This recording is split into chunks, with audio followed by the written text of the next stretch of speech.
2 fillets orange roughly. Using 2 dishes, large egg. Whole almonds. Dip the skin side of the fillets into the egg. Press into the almonds to adhere. In a 5-quart pot, add water. Bring the water to boil.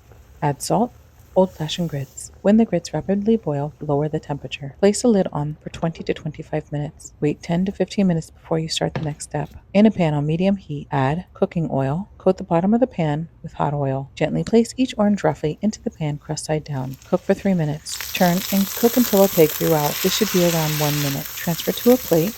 Shallot. Cook for 1 minute. Cooking oil. Baby kale.